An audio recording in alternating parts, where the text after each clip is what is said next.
start alphabetical order. So Josh or Joshua, I don't know which one you would prefer. Let me know. Yeah, Josh is fine. Josh is fine? Okay. Yep.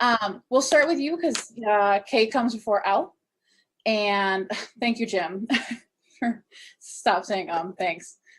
And then Mary, you will go second, and then we will do area 3. And Troy will go first, and then Aaron, because Troy is the incumbent. And so, yeah, we'll ask that you guys are please respectful of time. If you go over, I'll just have to stop you mid-sentence, which feels awful on my part, so make sure you're watching the clock. And then we'll have no rebuttals until everyone is done. We've got 4 questions that were prepared by us, and then we'll open it up if we have time for audience questions. So, yeah. And those questions were sent in ahead of time? Or yes. they're, yeah, okay. Jim will be watching the comment feed on the or on OCA. So, yeah. And will the order of responses always be the same, or does it vary? We're gonna go in a circle. So Josh will start, and then Mary, you'll answer the first question, and then Troy will go second, etc. Then Aaron, and you guys will go around in a circle. So you guys will get an opening statement and a closing statement. So Josh will start with your opening statement first. So, all right, OCA, are we ready? Are we ready to go? All right.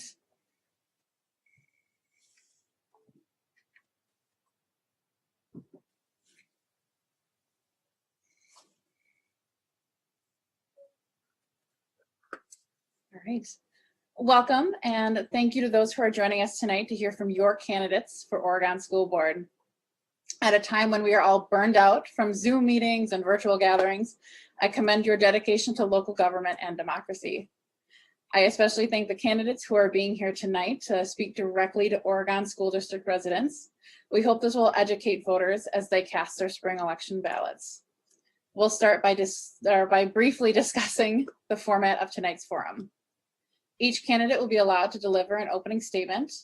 Unified Newspaper Group staff have prepared the questions, and the number of those we get through depends on how much time we have. The candidates have not been provided the questions, but we did give them a hint of the topics today. If there is time, we will also ask questions submitted by the public. We're scheduled for a 6:30 p.m. stop, but if there are lots of questions or the discussion is going well, we can stretch it by a few minutes. We'll reserve time for each candidate to make a closing statement. As I read off each question, I will start a timer that will be visible on the screen to my left. Please be respectful of everyone's time and abide by the principles of fairness by staying within the time limits.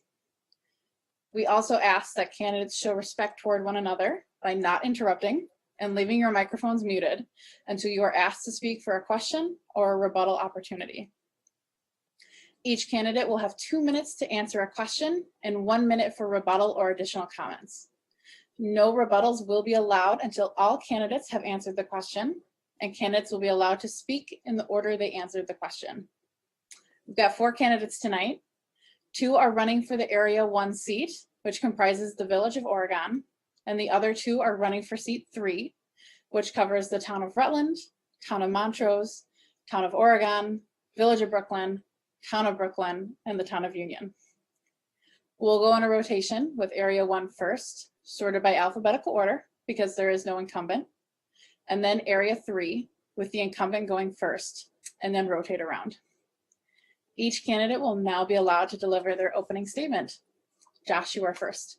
You've got 2 minutes. Thank you, and thanks for having this forum for all of us to present ourselves and our platforms and what we stand for.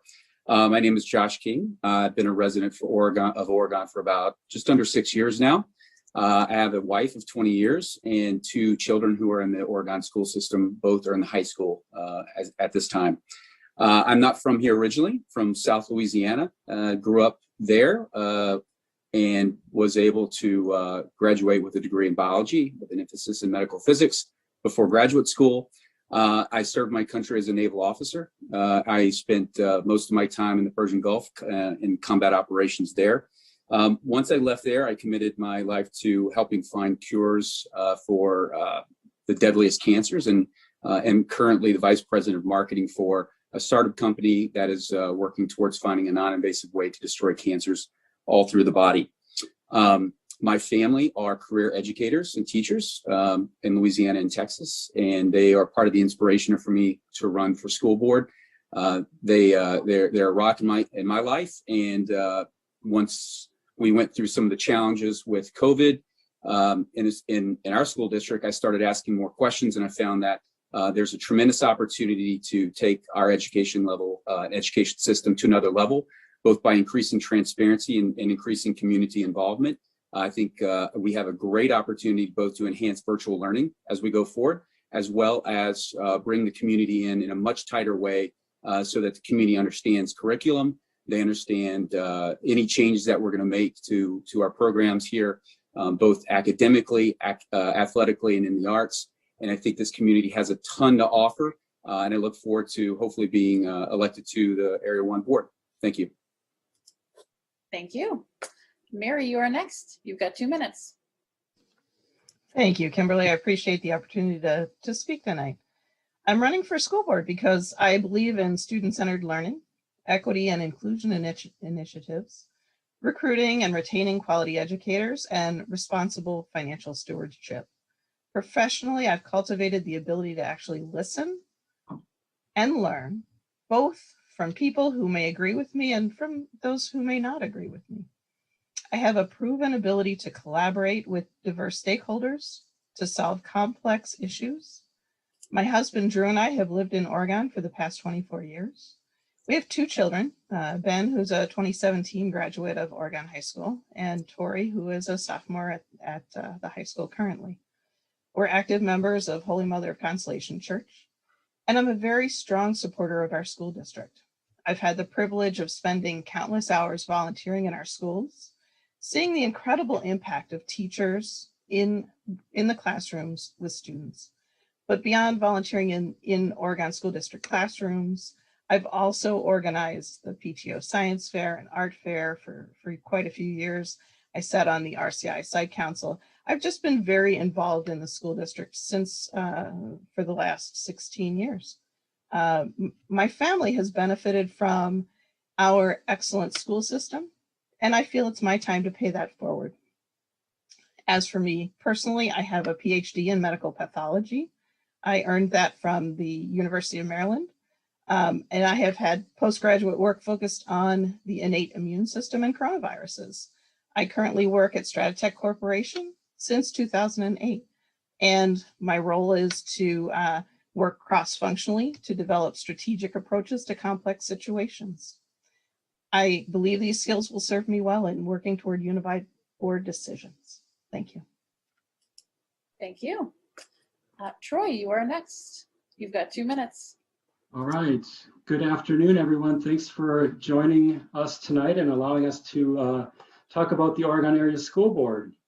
My name is Troy Pankratz. I am married to my wife, Kelly. We have 2 children who attend the Oregon High School. Kelly and I have been living in this area for 20 years. I love the community of Oregon, and I am committed to community service to make this community even better. All of us in this community have benefited from the excellent schools that we have. I have served for 1 term on the Oregon School Board, and I've been the vice president, and I'm currently serving as the treasurer and the chair of the Vision Steering Committee. I am a strong believer in public education and in all of the great benefits that public education has for our society. I love to learn, and I love to see learning and growth in our kids. I am a positive and optimistic person. I respect multiple angles on any issue, and I always work to understand other points of view. My approach to leadership is collaborative based. We all have to work together for our kids. I actively engage with our students, staff, and community to balance the needs of maintaining continuous improvement for our kids. I am very proud of the board accomplishments during my first term. We planned and successfully administered a referendum for phase 1 of student population and growth, which resulted in building the first net zero school in the state. We've reduced the tax mill rate for each of the last 3 years, and we've saved over $4 million in referendum bonds. We've expanded STEAM, wellness, social and emotional learning programs, and we set the framework for a school forest and an environmental education center. I want to continue my contributions toward providing a respectful, safe, and healthy future for all students in the Oregon School District. Thank you.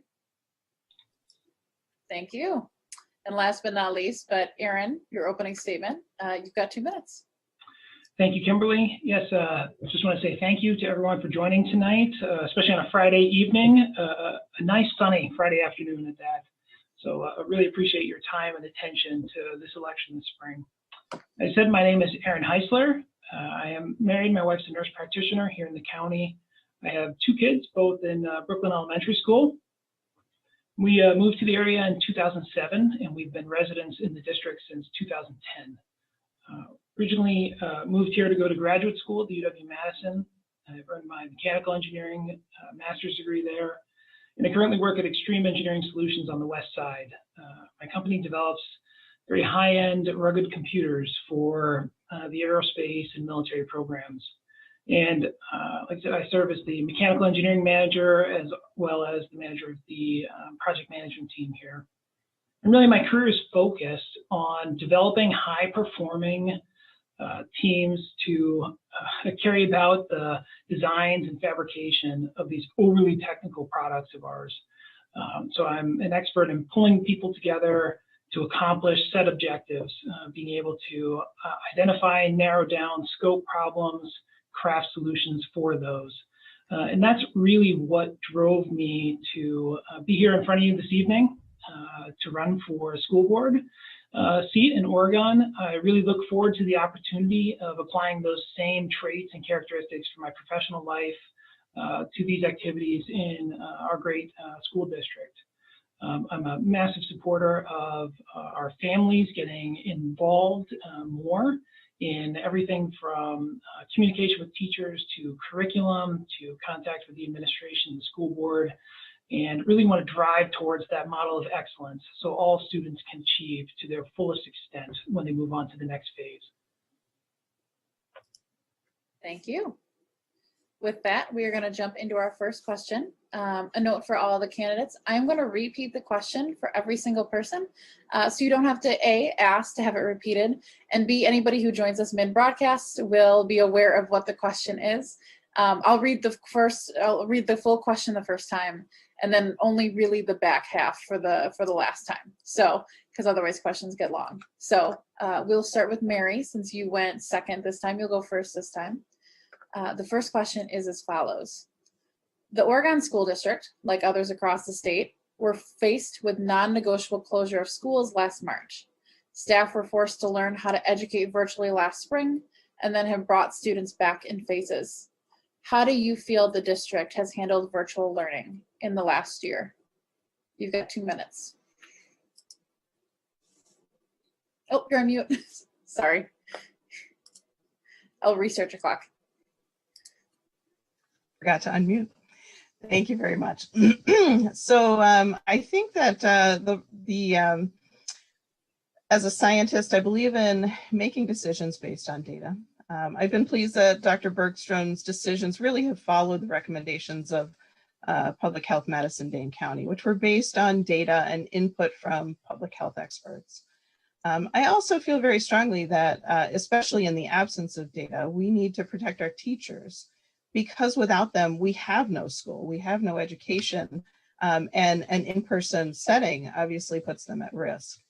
Early on in the pandemic, data showed that as soon as schools and summer camps started to open, community spread and within the schools and summer camps skyrocketed. Because the district's role is to look out for the best interest of the entire district rather than just a small group of individuals, our district did what other public schools in Dane County did and followed the guidance put out by Public Health Madison-Dane County.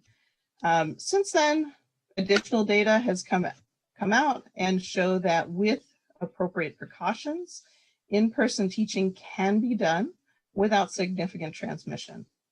That said, it needs to be done with these precautions in place.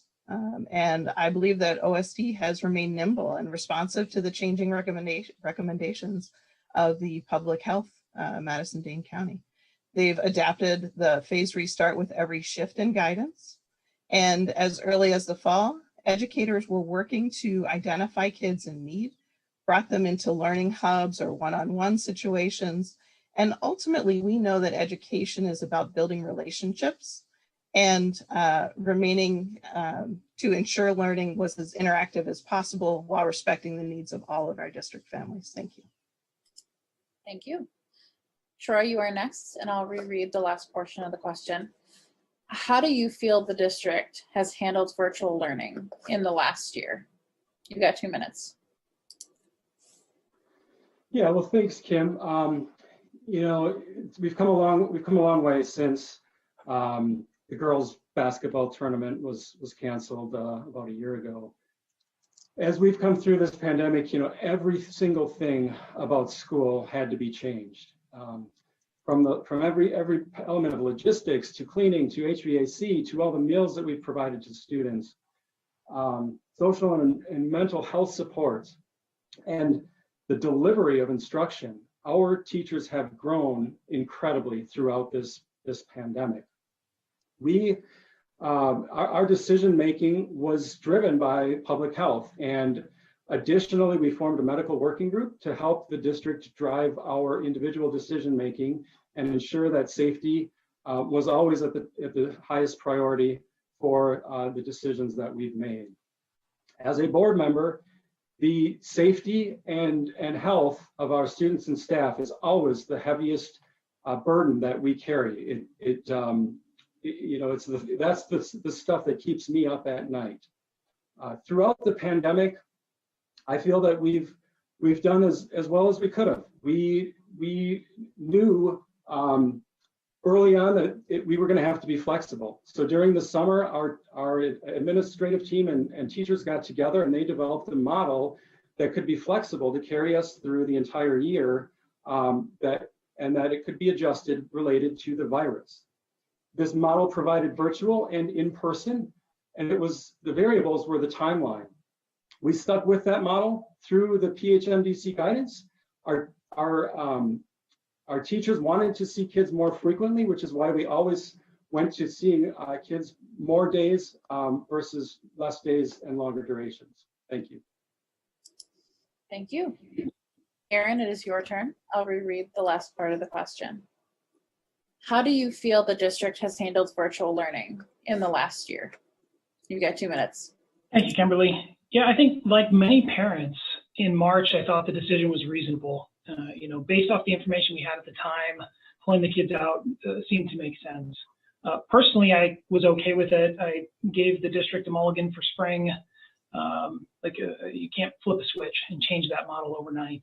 But I assumed by the fall, you know, 6 months after that first decision, that we would really have our act together and we would have a model in place. The teachers would be more or less up to speed. You know, the curriculum would have been transferred, at least the starting portions of it.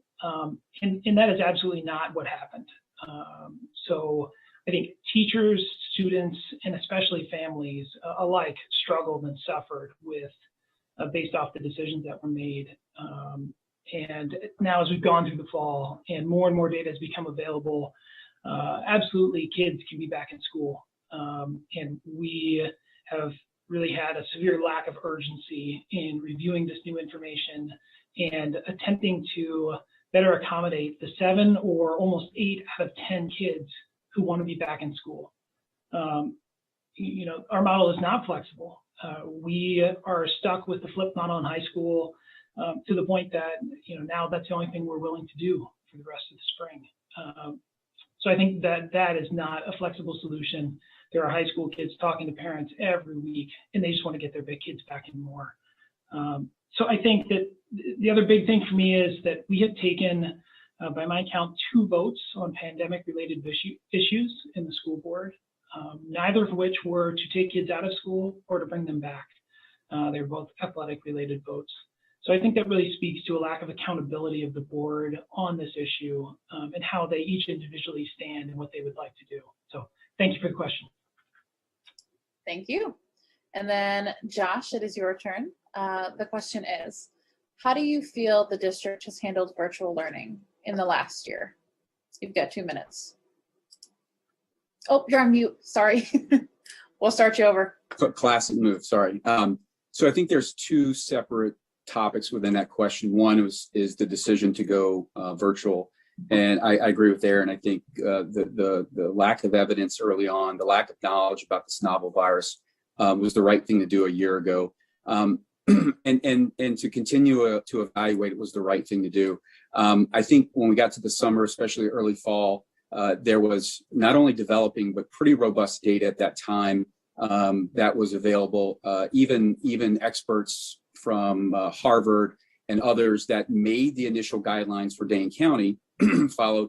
We're coming back and saying, look, we think we've made we overstepped, and it's time to pull back. We think kids should be back in school.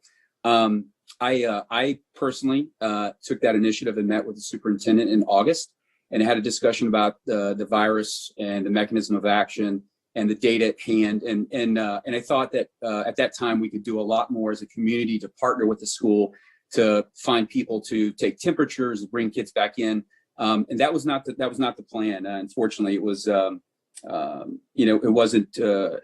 I don't think it was really ever in the plan to try to get kids back in full time. And that's what I think could have been done better, and what I think we've learned going forward is that when the CDC, the World Health Organization, and these global experts are saying that we're causing more of a problem by keeping our kids out than the risk of having them at home, I think we need to listen to that. We've got a bright community that's willing to help. People came out of the woodworks to support, and I think that's the lesson we need to learn is clear, consistent communication and more participation by the community. I think we could have got our kids back in a lot earlier, and I'd still love to see them in full time before the end of the year. But I will say this, I think the teachers and the students and the parents have been working their butts off to try to make this virtual program work. And I think it's got a long way to go. And I hope we get a chance to talk about that later. Thank you. I'd like to open up a 1-minute rebuttal or conversation extension for anyone who would like it. I'll have you guys go in the order that you spoke for this question, if you guys would like it. Mary, you would like it? Okay. Make sure you unmute. You've got 1 minute. Yes, thanks for the reminder. So I do agree. I mean, it's the virtual learning is not ideal for everyone. We know that there are students who don't thrive under these circumstances, and the goal of the school district is to ensure that all students can thrive. But what we also have learned is that there are students who excel in this virtual learning model for any number of reasons. And we've been very fortunate. Oregon tends to be a very forward-looking district. We've had an Oregon online program for years, and that was one reason that I think that the fall and through where we are today has been so successful. And regardless of the format, we've also been made aware that teacher connection and socialization is critical. So I think the district has done a very good job in the last year. Thank you. Thank you. Would anyone else like 1 minute? Troy, you can have that. All right. I just want to address the flipped model. Oregon has really been a leader in this model. I feel that some of the other districts really did not think through the virtual and the in-person logistics at the beginning, where we did. Teaching virtually and in person, or the concurrent model, really does not work well. So just because other districts are doing it does not mean it's best practice. When you talk to teachers in other districts, you will find that concurrent model is really not working very well. Instruction today is really not like it was back in the 1980s. Students don't sit in neat rows and listen to the instructor lecture. The flipped model is working really, really well. We've actually heard directly from the DPI that concurrent is the worst. So what the flip model does is it balances out the needs of all of our students. Thank you. Thank you. Would anyone else like to take 1 minute? Aaron, you were listed first, so I'll let you go first. Yep, I beat Josh. Yeah, thanks again. I think regardless of what DPI might say about the flip model, to keep on that theme, board members are voted in by the community, And the vast majority of the community wants more face-to-face time for their high schoolers. And that is easily supported by the data we have. The most recent discussion is that we cannot and will not reevaluate that model of education to accomplish what the community is begging for, what families have been asking for months and months and months. So yeah, this might not still be a perfect situation. I don't think anyone would say that this is ideal, but if we're going to choose the lesser of two evils, that one is not the foot model. Thank you. And then Josh, you may have 1 minute. Yeah, so I in preparing to run for school board, I reached out to teachers and school board members across the country, Texas and Georgia, Virginia, and those that were running the concurrent model had the exact opposite opinion. They thought it met their needs actually very, very well. In fact, the school, not only 10 to 12 miles, runs the concurrent very, very well. Kids who have actually open enrolled outside of Oregon to these other schools, concurrent model, have had phenomenal experiences. And so I think you could debate that all day. I think the ultimate goal of getting kids back in school when it was safe and appropriate is something we should have really, really focused on, as opposed to kind of continuing with this, making this awkward virtual model work. So there's an opportunity here where virtual learning can actually be accelerated for those who need accommodations and those who want to do some more advanced work. So there's a lot to work on there. Thank you. All right, we will move on to the next question. And some of you have actually already touched on this. So the next question will start with Troy. The question is as follows. How can the district capitalize on lessons learned while using the virtual and hybrid teaching models in terms of providing more options for district families? You have 2 minutes. Great. So, I'll start with restating something that Principal Pliner said is, this year was really, really challenging, but next year is going to be awesome. So many opportunities have been uncovered through the virtual learning that we've had to endure. This has shown us that education can work very differently for some students. Do all students need to be in a classroom 7 hours a day, 5 days a week? If independent learners have less time in the classroom, then we might be able to put even more focus on those learners that need that additional attention. This is really getting to the heart of equity. Some kids are really thriving in the virtual model or in the hybrid. And going forward, I think what we're going to be looking to do is to getting the kids in the model that fits them the best. So really moving towards much more personalized learning. Our administrators, they feel like they know kids better. Conversations have been much more intentional and less reactive this year. We have had some incredible staff collaboration time as our staff has really had to come together to build this new environment for learning. And that's something that I really hope that we can carry forward is allowing our staff that time to collaborate and push each other and challenge each other and work towards the future. And kids have been challenged in new ways, and they've really had to work on structuring, and that obviously that's worked better for some than others. So yeah, we've learned a lot. We're gonna do great things in the future with all that we've learned. Thank you. Thank you. Erin, you are next, and I'll repeat the question. How can the district capitalize on lessons learned while using the virtual and hybrid teaching models in terms of providing more options for district families? You've got 2 minutes. Thank you, Kimberly. Yeah, what a great question. I think most families, students, we see the huge potential that this model, this experience has given us. Certainly, this has not been good for most families, but there are aspects of this that are just spectacular. I mean, look at what businesses are doing now and the way colleges are going to have to reevaluate their curriculum approach. And we need to get ahead of that. We have an opportunity here to be on the bleeding edge, right, of something great. Imagine if in years past, all of us, if we were taking an AP class in high school where we wanted to, but we were one of 2 kids and the school couldn't offer it. They just couldn't justify it. Well, that's no longer an issue. Now we can group up with kids from across the state, or at least across our region and county here, and we can offer those things. So I think that there are benefits like that. Specialized learning, this is a game changer.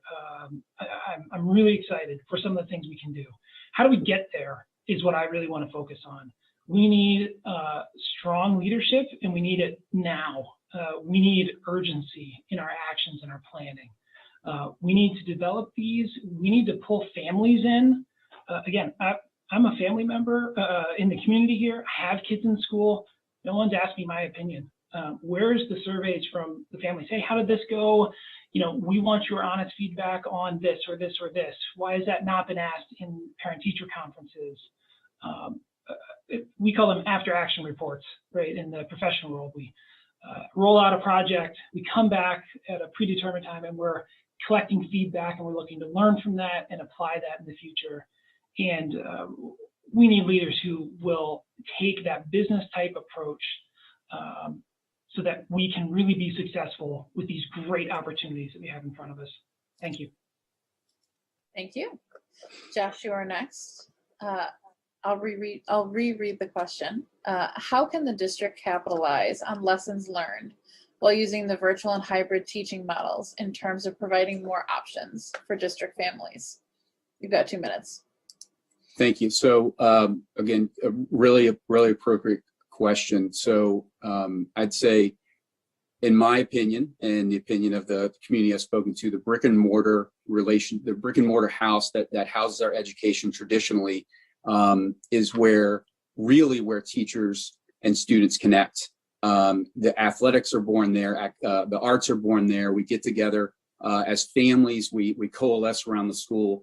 And without the brick and mortar school, I think it becomes very challenging for the vast majority of students and parents. Many of those who filled in surveys who said, upwards of 75% or more wanted to return to in school. So that's a good sign the community wants to be in school. However, virtual learning is not going anywhere. It's here to stay now for sure. And I think the opportunity here is to empower those that lead our tech programs here, that lead the online programs. We need to resource them, empower them to say, how can we tailor programs and tailor virtual learning to those that want to stay home or need to stay home? So one, they can get supplemental work from that adds to their brick and mortar, that adds to the connection they get from the teachers and other students, and build their societal and their developmental skills with the academics that maybe they need extra for. So if you've got a specific learning disorder, maybe we can supplement that via virtual program and have you catch up. And from a reading standpoint, dyslexia, we need to have the phonics program available so that kids can get extra at home to supplement so they can catch back up from a reading comprehension standpoint. Conversely, I know there's students out there that want to do more and want to elevate their activities so they can get into the college atmosphere, get into the workforce, tailor what these people want to learn. For example, they may want to get into forensics. We can accommodate those special learning across the board to advance our students in a way, and other people are doing it. I think we can look at third-party and outside resources for guidance there. Thank you. And then Mary, it is your turn. How can the district capitalize on lessons learned while using the virtual and hybrid teaching models in terms of providing more options for families? You've got 2 minutes. Thank you. Yeah. I touched on some of this in my last response, but we've had educators in our district who actually have selected online options for years for some of their classes. So we have the infrastructure already in place. I know AP US History has been offered remotely for quite some time. And again, many of our students can thrive in this sort of environment. And perhaps it's because they're very independent learners. Perhaps because working from home is a safer, less stressful environment with less student marginalization. I think there are many reasons why this online learning is optimal actually for some of our students. We also now know that the flip model that we've all been talking about is, again, one that has been available in our district for quite a few years. My son, when he was a freshman in high school, took a flipped class and that was his first experience at that point, but he very much enjoyed it and has took a few since. But I know that what the take home is that the mid-year assessment data that was presented at a board meeting, maybe 2 or 3 board meetings ago, suggests that proficiency are well within the normal variance across the last 5 years. And so although if we look at averages that can conceal individual gaps, it's reassuring to know that there are not broad deficiencies. And the other thing that I heard at one of the more recent board meetings is that there will be a community forum this summer to discuss lessons learned on a broader scale, and I look forward to that conversation. Thank you. Thank you. I'd like to offer a rebuttal or a conversation extension period to anyone who would like it. All right. Technically, Aaron went first, so I got to give it to him. So, Josh, you'll go first before him at one of these points. So, all right, Aaron, you've got 1 minute. Okay, thank you, Kimberly. Yeah, I just wanted to add, I think there was a couple of good comments there. We are not in a position where we need to recreate the wheel as far as coming up with a system for delivery of these curriculum on a virtual format. I think many of us parents feel like we had to, develop something from scratch this past year in this crisis kind of mode that we've been operating in. And that's just not the truth. There are good, great, even third-party systems out there that we could make really good use of. So this is definitely something we can do. We can do it quickly.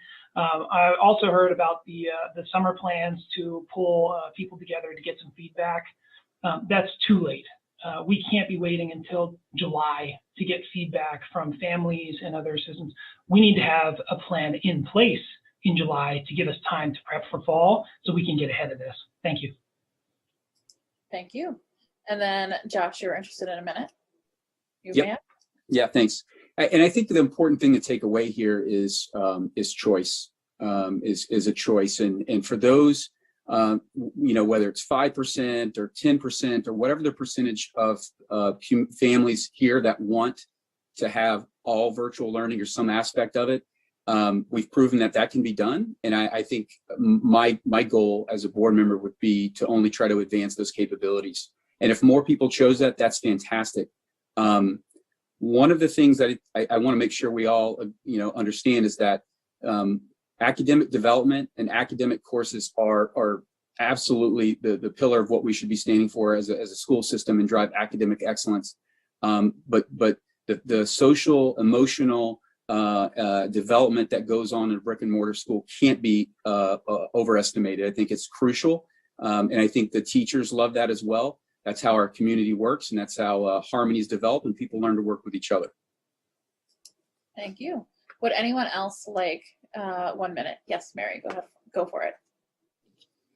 Thank you. The only thing I really would like to bring up is the fact that we know without a doubt that teacher connection to students is one of the biggest factors in our student success.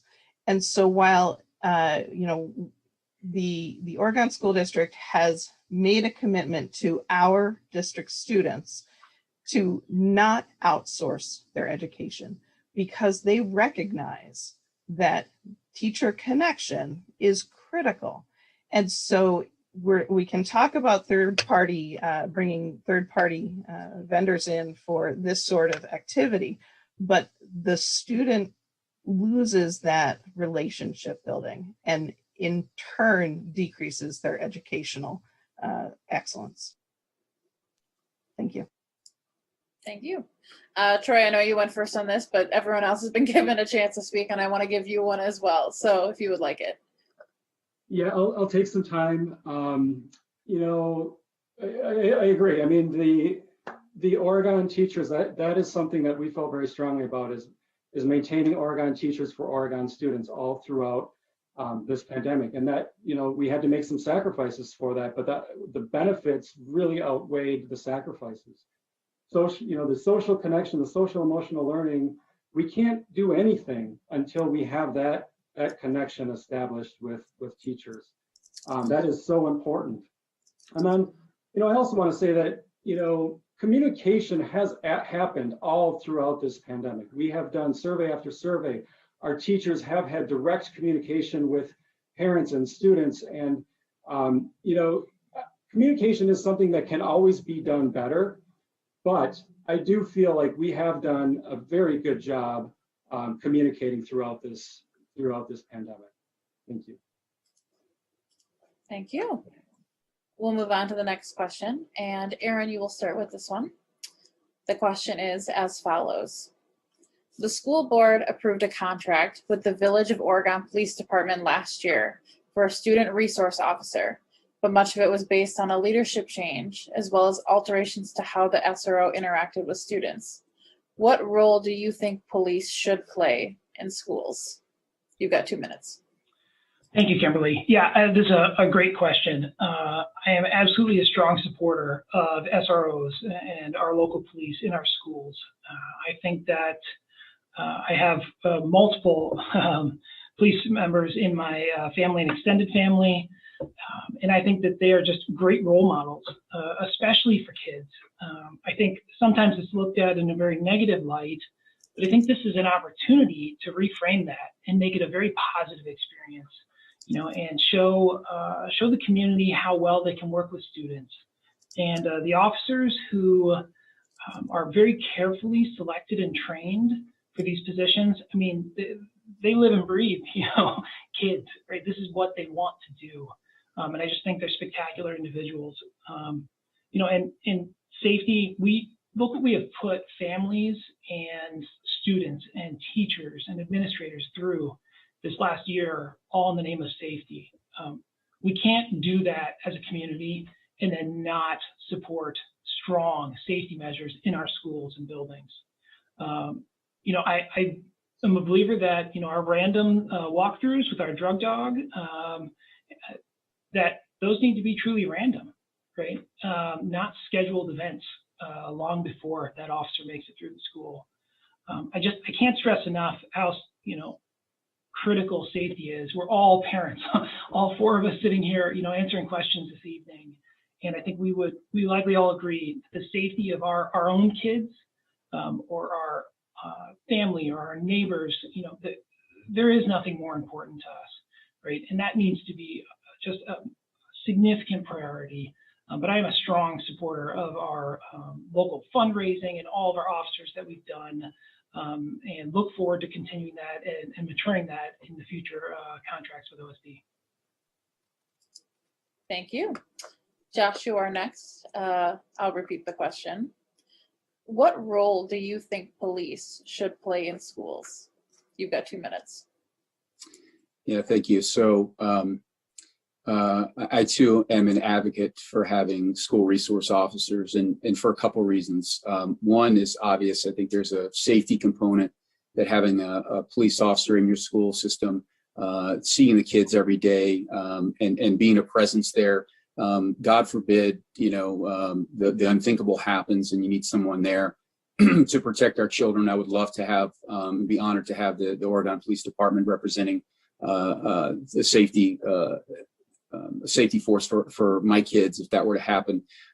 So I think it's the other side of that coin is we live in a world today where a lot of negativity has come around police officers and safety officers in our cities. And what better way to drive relationships, communication, and a much better relationship between police officers and having them in and about the school with kids to teach them what it's like to be a police officer, what their goals and their jobs entail, how they help protect the city. I think a lot could be said for making sure that we have a much tighter connection. This would be a fantastic way to do that and build respect for both police officers. The same thing could be said for those of our fire teams, our emergency services teams, and even our local government. But I absolutely think that it's a positive to have that there. and we could be leaders in not only our own community, but Madison, and making sure that we have a mutual respect with our students, the families, and the police officers of Oregon. So I think it's a great idea, and I fully support that. Thank you. Mary, it is your turn. I'll repeat the question. What role do you think police should play in schools? You've got 2 minutes. Thank you.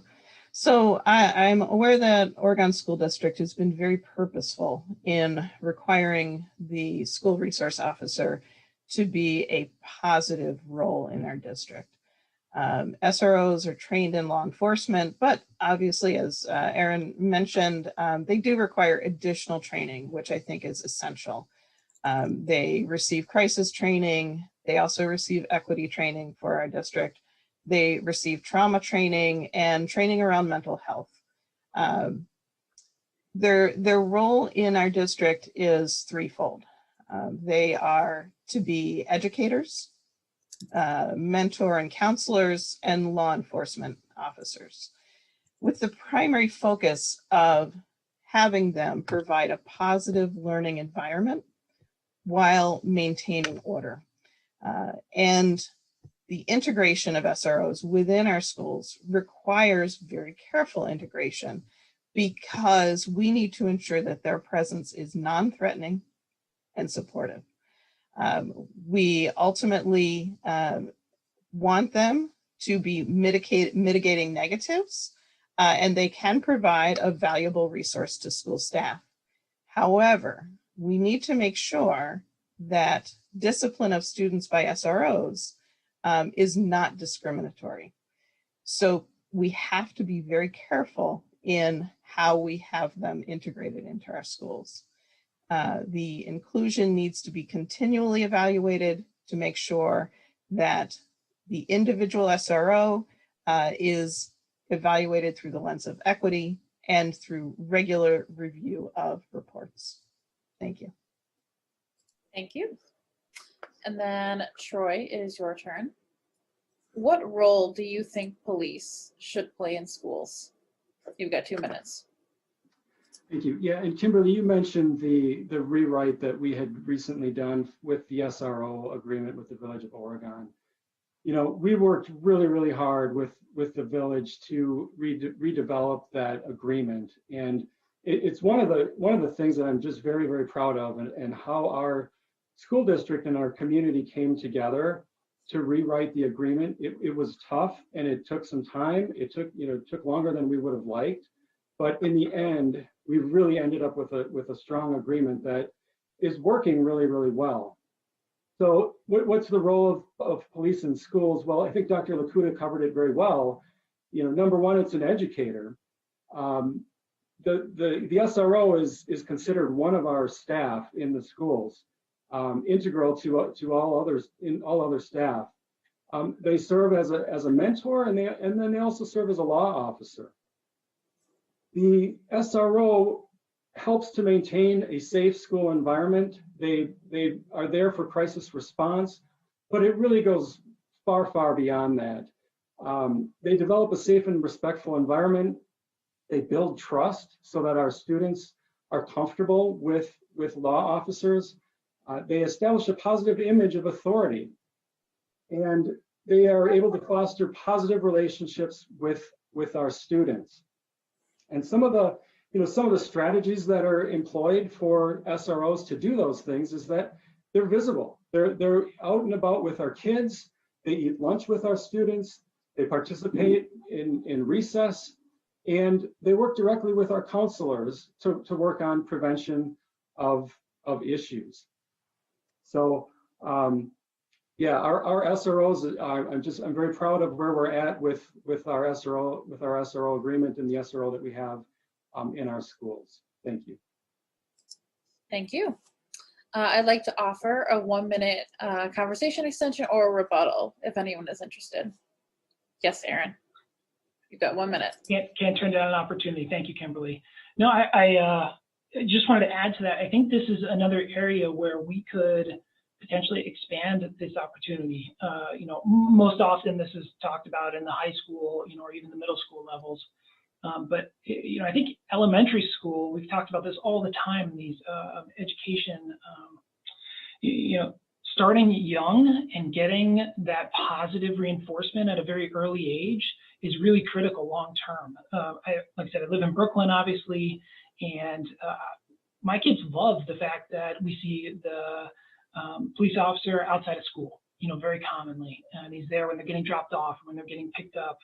So I think we could, look for a way to improve this system and just have a more positive impact on more of the students earlier in their educational careers. Thank you. Would anyone else like a minute?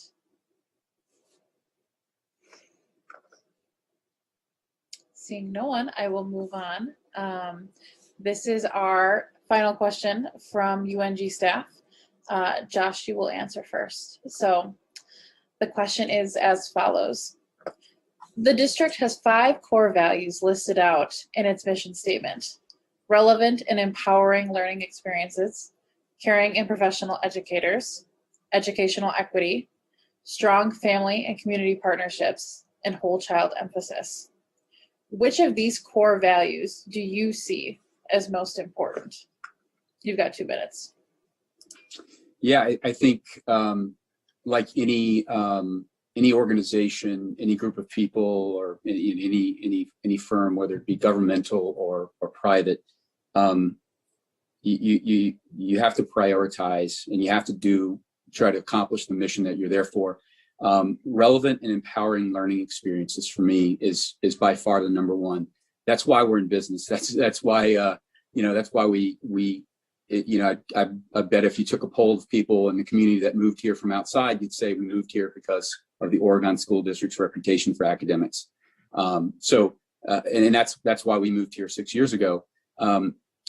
Academic excellence is something that you simply can't replace. Being a blue ribbon public school is a phenomenal achievement, and I would expect that as a school board member, we would try to achieve that or similar goals if possible.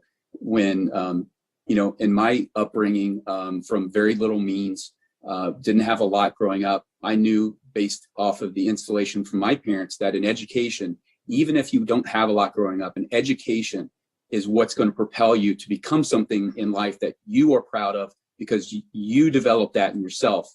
So an academic excellence and a reputation for that lifts kids up better than anything else. It shows them that they can have a vision, they can have self-pride, and they can accomplish whatever they want. And it also prepares our kids for the trades. It prepares our kids for a college atmosphere, and eventually what's going to be a very high-tech digital environment that they're going to have to compete with. So I think, again, academic excellence, the relevant and empowering learning experiences are by far away what we should focus on and how we can most positively impact our community. Thank you. Just because there is a lot of things included in this question, I'm going to repeat the entire thing. So Mary, you are next. The district has 5 core values listed out in its mission statement: relevant and empowering learning experiences, caring and professional educators, educational equity, strong family and community partnerships, and the whole child emphasis. Which of these core values do you see as most important? You've got 2 minutes. Thank you, Kimberly. So I will have to say that the caring professional educators, the relevant and empowering learning experiences, strong family and community partnerships, and educational equity are core values that surround the whole child focus. And that whole child focus is at the heart of those other 4 pieces.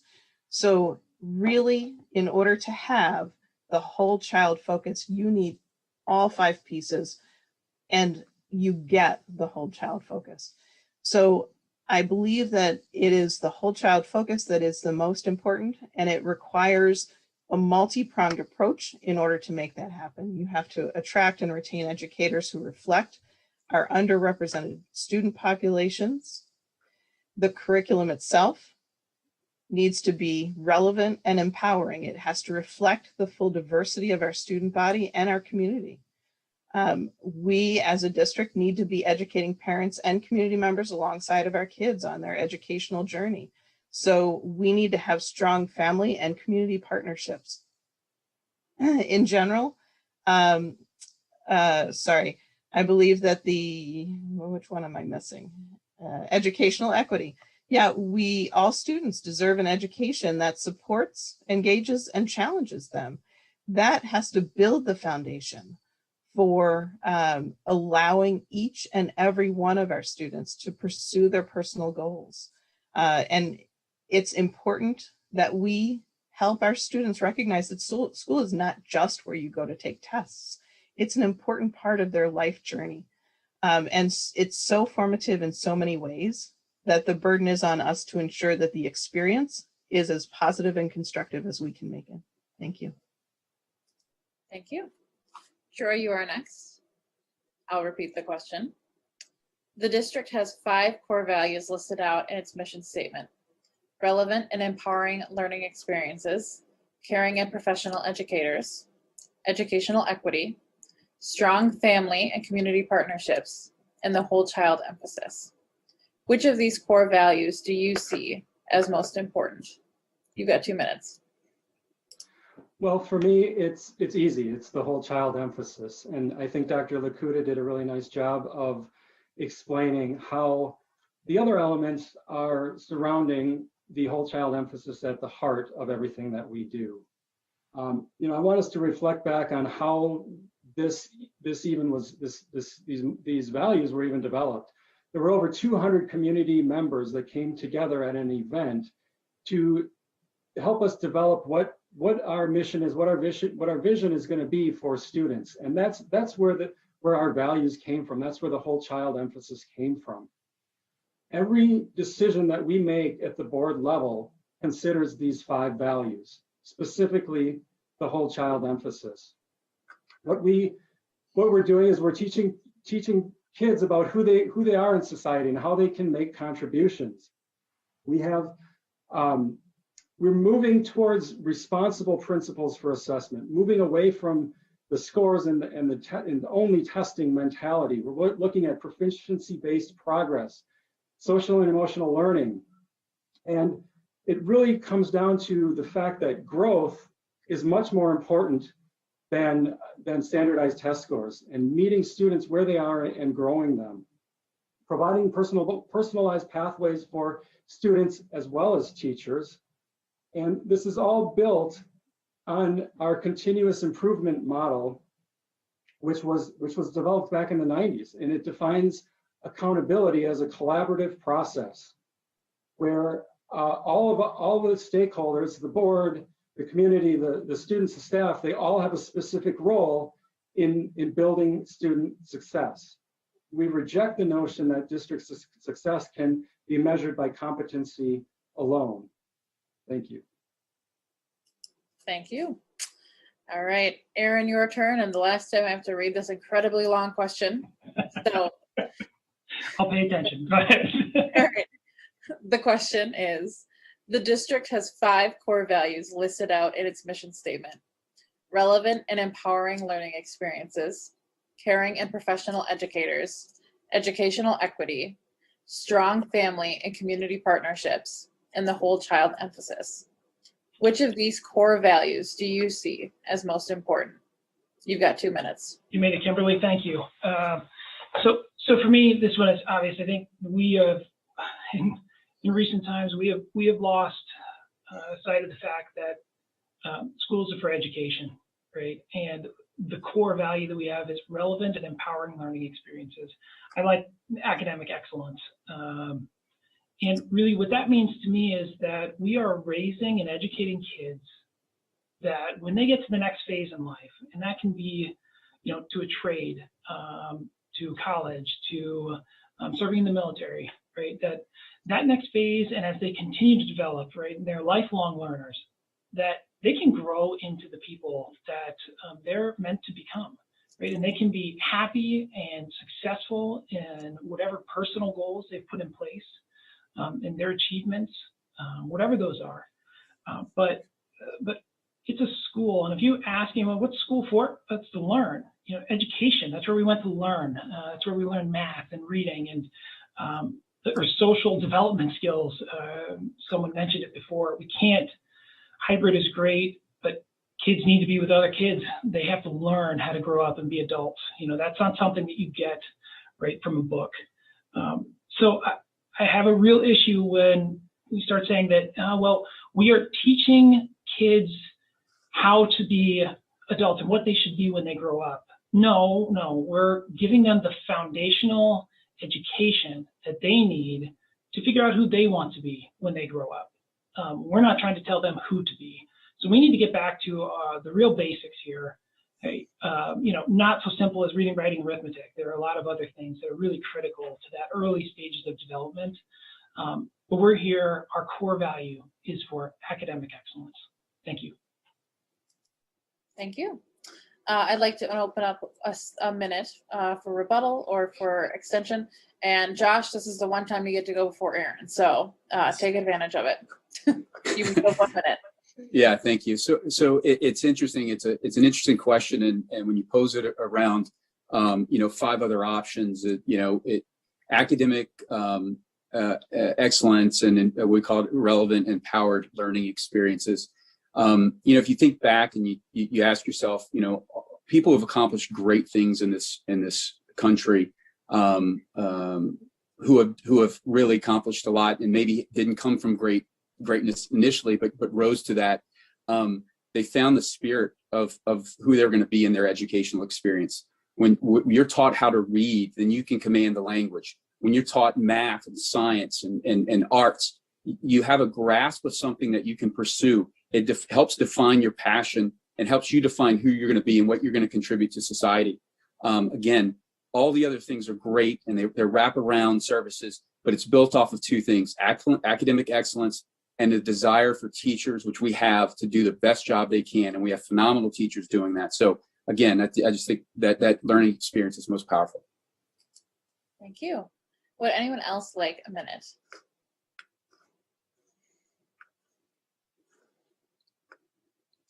All right, seeing no one, we'll move on. These questions now come from the audience. So we will continue on in our rotation, meaning that Mary will start with this question. The next question is based on one that was emailed to us. There's been a significant discussion about LGBTQ issues on social media in the past few weeks, and we've gotten a few questions from readers. What is your position on the district's policies as it relates to LGBTQ, inclusivity, and hate speech? You've got what? Oh, you've got 2 minutes. Sorry, 2 minutes. Thank you. Sure. So I grew up in Baltimore City, where I had a very diverse friend group. I had friends from many different backgrounds, races, and cultures. It never struck me as unusual. My best friend from high school was lesbian, and at the time that she came out, I took her mom to PFLAG meetings to support them both. She continues to be one of my best friends today and is actually my son's godmother. I'm a female in a man's corporate world. I do understand that women have to work harder and get less pay strictly because of their sex. That said, even with the exposure to the diversity of Baltimore City, I am white and cis. My opponents cannot understand what it's like to be female in a corporate America. There's no way for me to fully appreciate how others experience their environment because I can't walk in their shoes. When I decided to run for Oregon School District School Board, I began to look online to educational literature to better understand current approaches to improving equity and inclusion at the district level. Since then, I've been endorsed by the Oregon Allies. I joined the Equity and Inclusion Committee that's hosted by the Oregon Village Board, and I attended the recent Oregon Allies Safe Zone project. I do feel I'm a very strong ally who passionately believes in the value of each and every person, regardless of what they look like, where they came from, or who they identify as. Curriculum must reflect the full diversity of our student body and our community. Our educational approach and environment must be safe and conducive for all learners. ensuring socio-emotional needs of all of our students are met. As a school board member, I will further develop a strategic plan in this area. Thank you. Thank you. Troy, it is your turn. I'll repeat the question. What is your position on the district's policies as it relates to LGBTQ, inclusivity, and hate speech? You've got 2 minutes. Yeah, well, I'm a strong supporter of LGBTQ. I've been very open about that. I believe that LGBTQIA plus inclusive curriculum should be in our schools at age appropriate, and the key here is age appropriate levels. It is ethically the right thing to do, and we know that the data supports this position. Schools that provide LGBTQIA curricula are associated with reports of higher perceived levels of safety and lower levels of bullying in schools. This is all about making schools a safe place for all of our students. You know, I was an author of the anti-hate speech policy that we implemented this past summer, and you know, that policy is all about safety and providing a safe and respectful learning environment. You know, I guess I've been pretty clear on where I stand on this issue. I'm very supportive of LGBTQ. You know, education in our schools, as I said, age appropriately.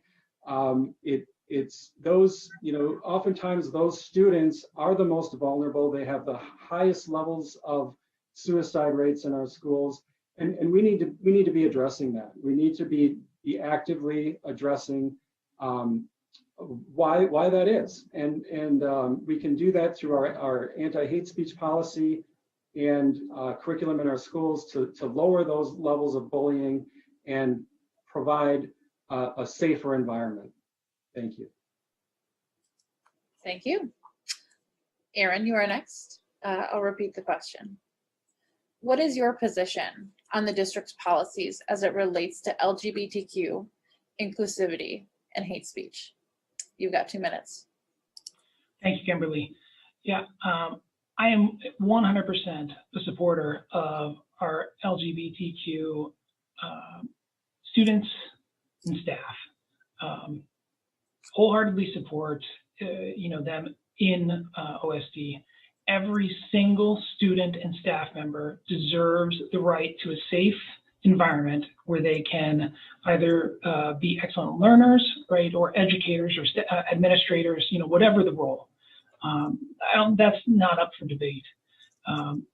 Because of that, I support the hate speech policy. I think what the words that were written, I think that's a good goal, right? That's an objective of all of ours, to have that environment.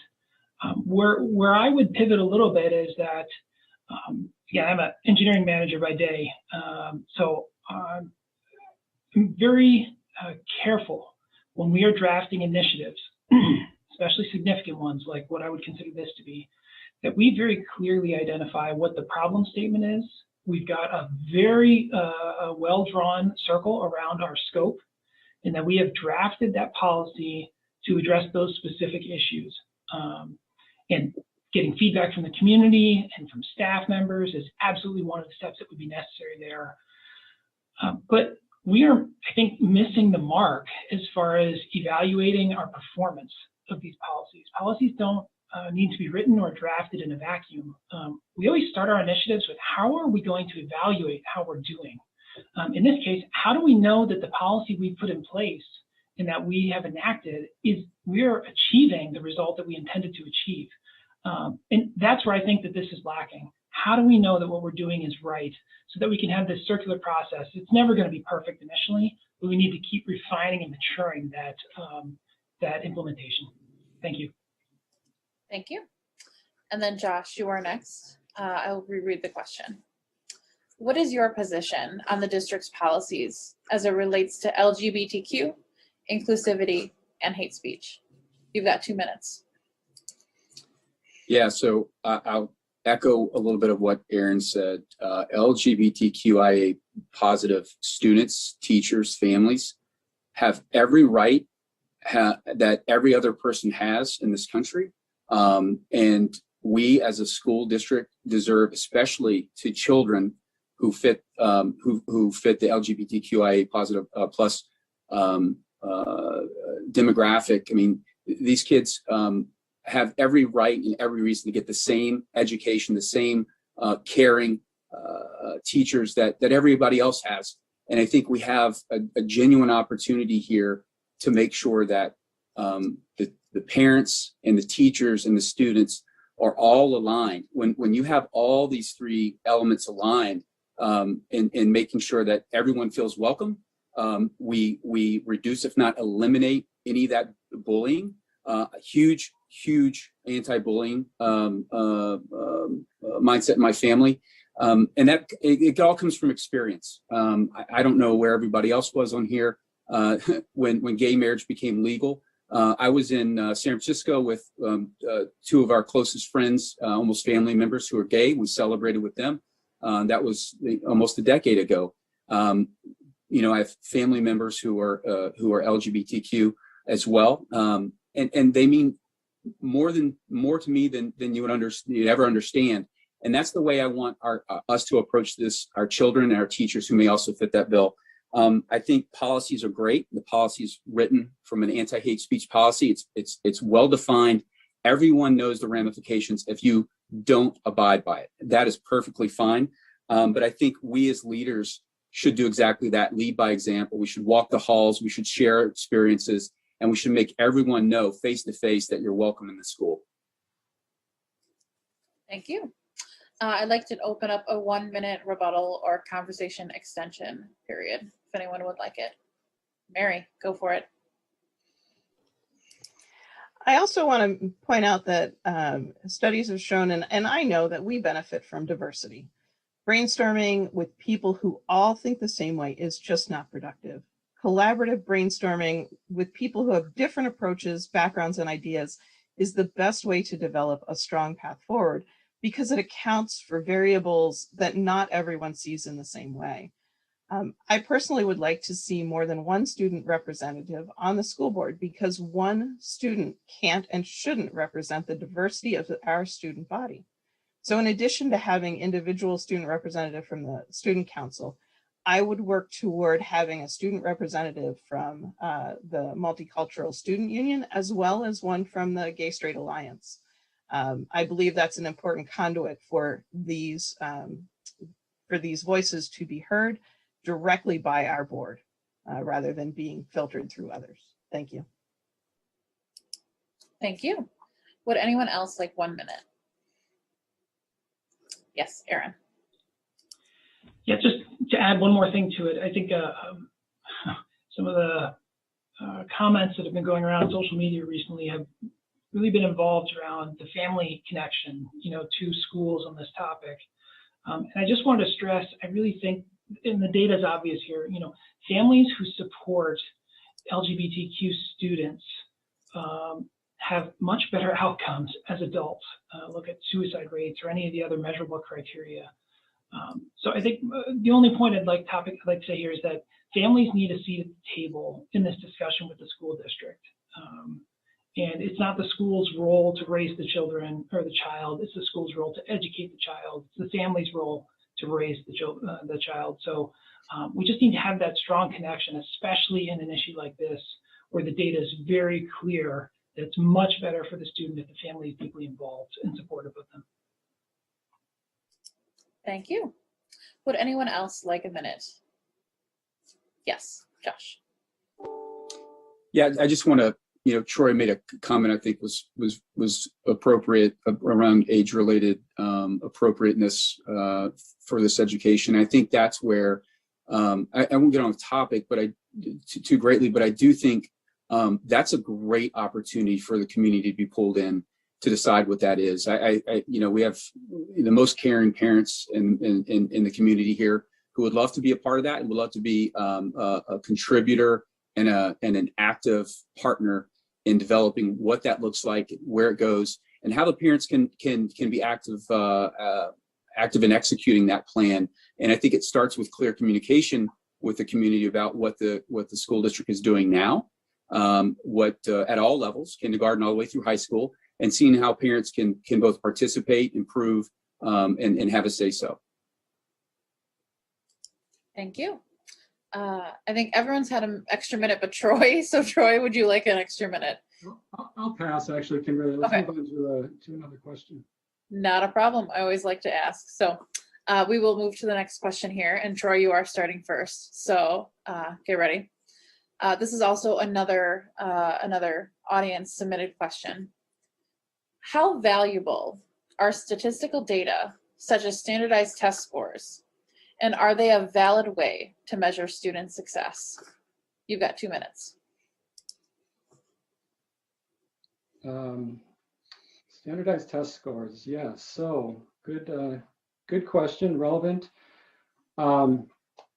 Standardized tests are one of the things that we look at, and we've already talked about whole child. We have to understand that all kids are different, and I'm going to go right to the ACT data that's been quoted.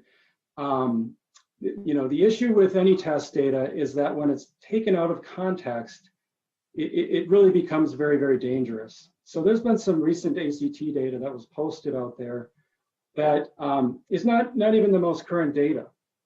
But our most current data, class of 2021, shows that we have the highest percentage of students meeting all 4 benchmarks in the last 6 years. The class of 2021 had the highest reading and science scores in the last 6 years. We have either seen growth or steady performance in each of the subtests within a cohort over time. Our ELA for the class of 2021 is 61%, meeting or exceeding benchmarks. A significant upward trend. You need to understand the data instead of just pulling 2 numbers off of a website to fit your narrative. It's dangerous and it's harmful. But more importantly, no single test tells us whether students have learned everything that is important. The graduating class of 2020 that's been targeted here was an outlier in their standardized test performance that had been identified when they were in elementary school. This district worked really, really hard to improve those test scores. When you look at the growth they've made from the Aspire test to the ACT test, it skyrocketed because of that's what we do in OSD. We use data to drive instruction. Thank you. Thank you. Erin, you are next. I'll repeat the question for you.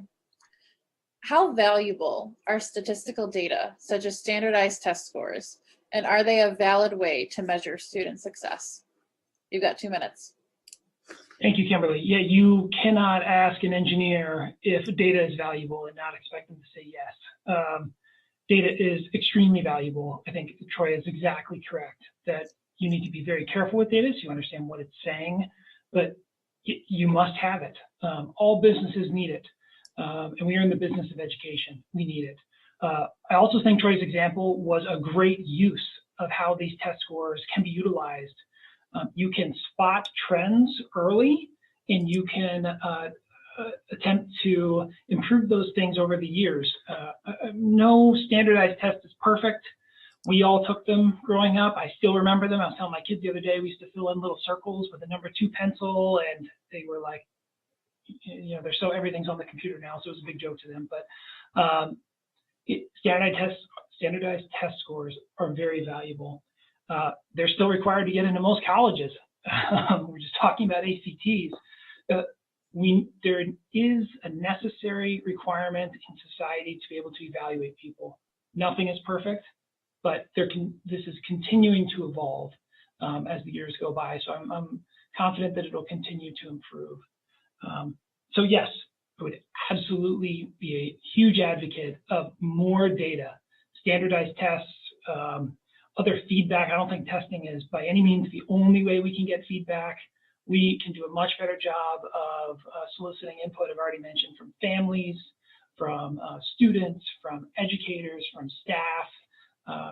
Data is what is necessary to understand and drive a successful business forward. And we don't need to shy away from that. Business is not a four-letter word in public school. I think best business practice is very applicable to what we are all trying to accomplish, which is just academic excellence. Well, some of us, academic excellence for our kids. Thank you. Josh, you are next, and I'll repeat the question. How valuable are statistical data, such as standardized test scores, and are they a valid way to measure student success? You've got 2 minutes. Yeah, so I think standardized test scores are exactly what they are. They are one aspect of a handful of variables that measure any student or any school's progress. They happen to be some of the most important ones, though, when you want to standardize or normalize a reporting structure and increase transparency and accountability. No one's going to say that a student who doesn't make an A in a class isn't any good. There's a score associated with that that helps them learn where maybe they have some deficiencies and move on. So yeah, I think it's the best way probably to show progress both to students and schools. I'll give you an example where standardized testing is really important and why I'd be very fearful to get rid of that.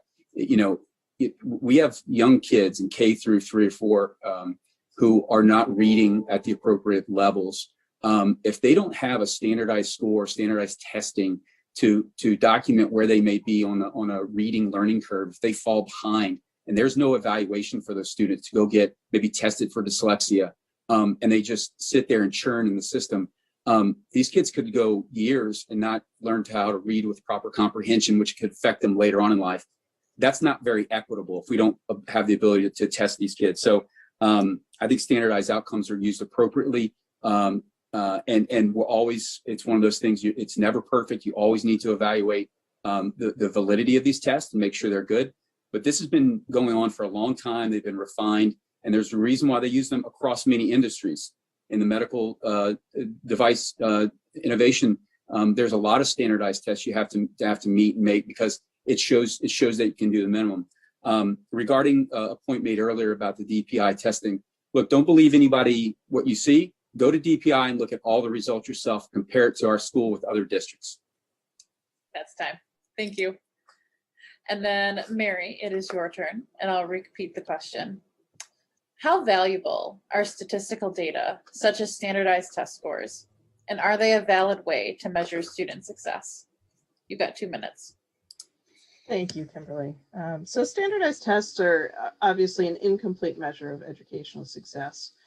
When they're done well and thoughtfully, assessments can be tools for learning and promoting equity. They do provide necessary information for students, educators, families, and the community to measure progress of our students. Assessments can provide critical information about student learning, but no single assessment should ever be the sole factor in making an educational decision about any student, educator, school, or district. In 2011, the state began publishing district and school scorecards. And these help us to really understand where our district stands relative to the rest of the districts in Wisconsin. These scorecards incorporate multiple indicators of student success, but they still have to be interpreted carefully. They do incorporate a component of standardized testing, but they also look, something that Troy had mentioned earlier, they look at school growth. They also look at closing gaps, and they look at post-secondary readiness. You get an overall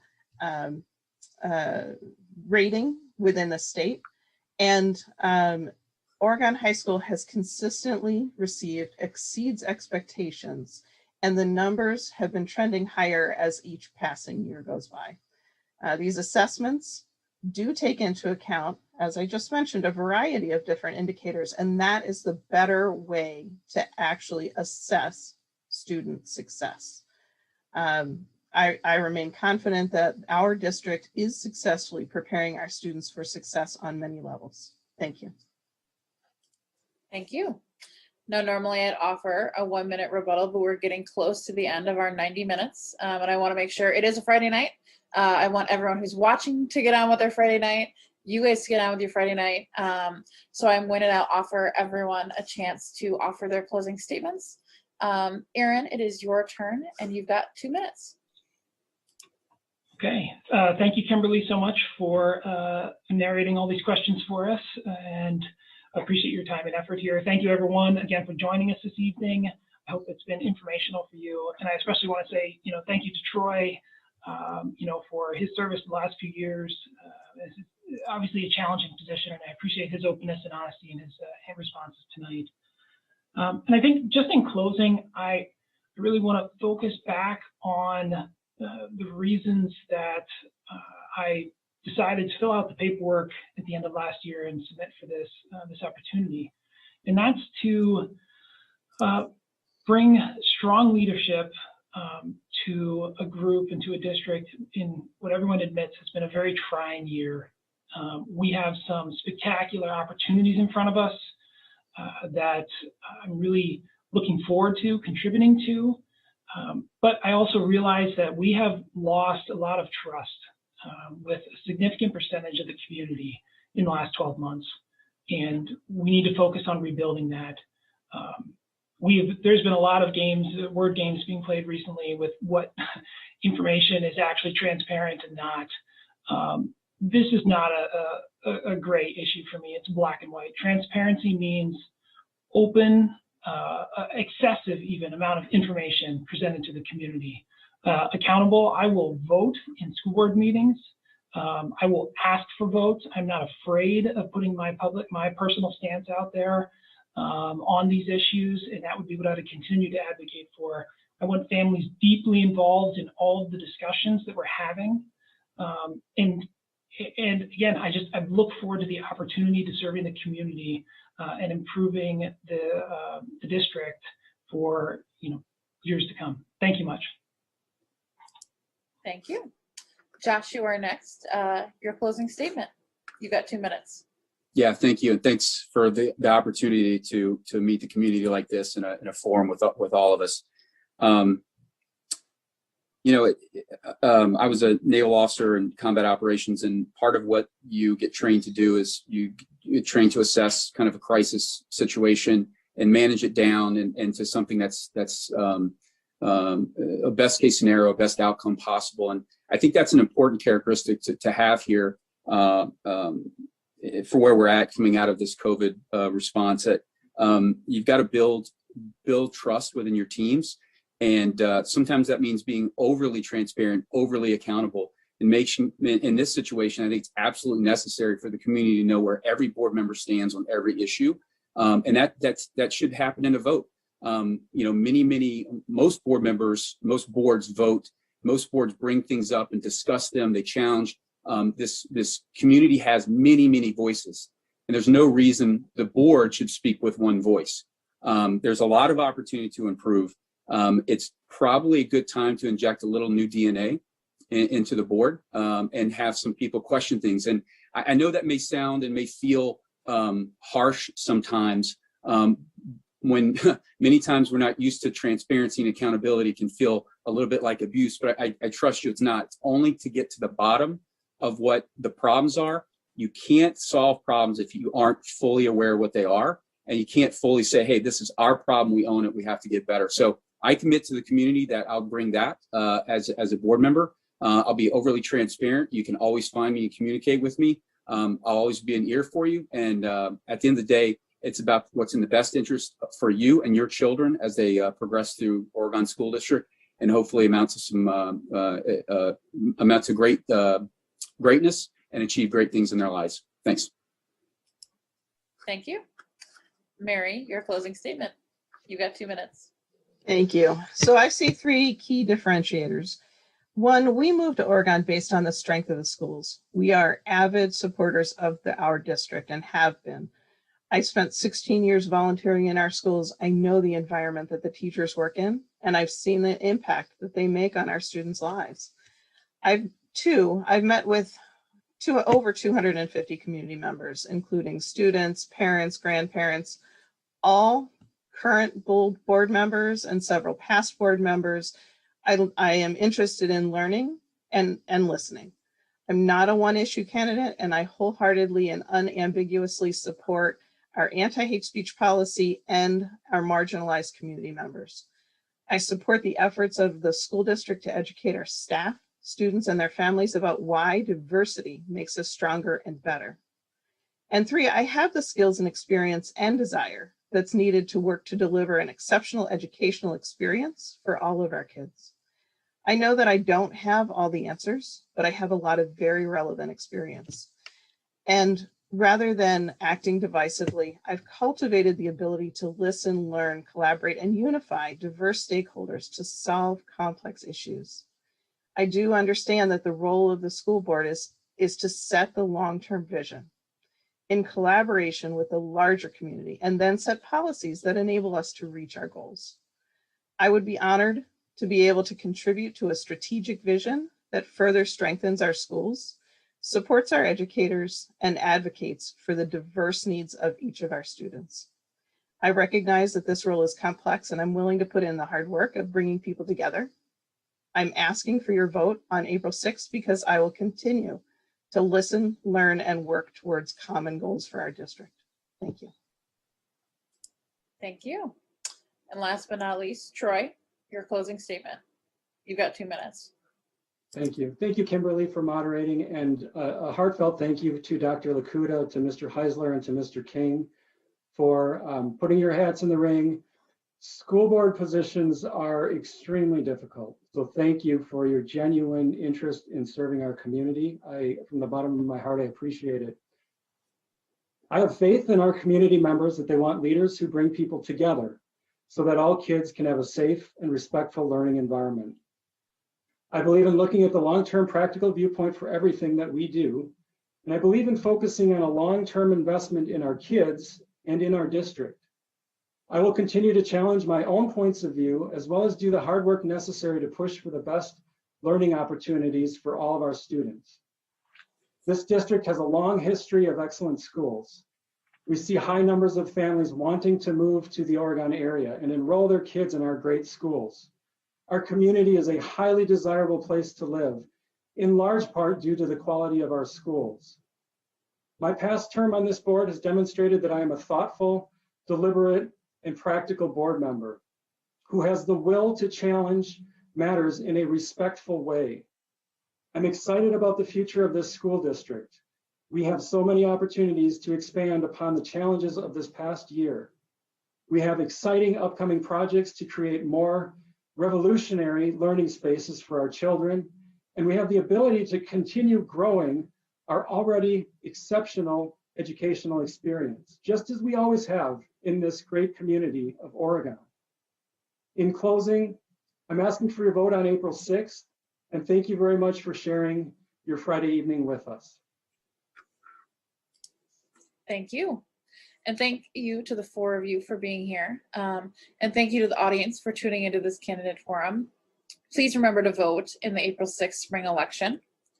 Residents can check their voter registration status on the State Elections Commission website at myvote.wi.gov.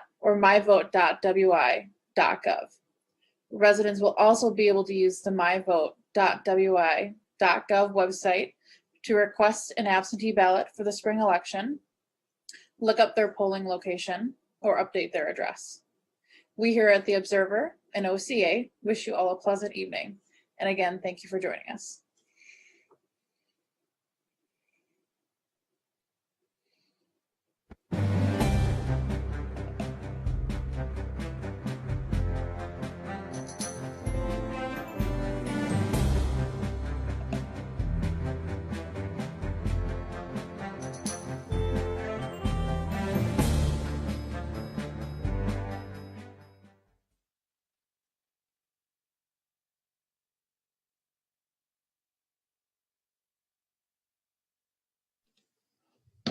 Thank you.